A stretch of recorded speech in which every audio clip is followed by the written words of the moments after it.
என்ன பண்ணிட்டு இருக்க நீ இப்போ? விளையாடுறியா? சேத்துல விளையாடுறியா?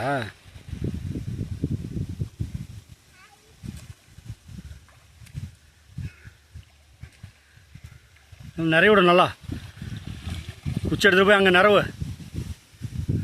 சேந்தன், அந்த கரையெல்லாம் நிறவுடா. கொண்டு போய் குச்சி எடுத்துகிட்டு போ, அங்கே எடுத்து போ. அந்த இதெல்லாம் கரையெல்லாம் நிறைய விடு. அந்த கரை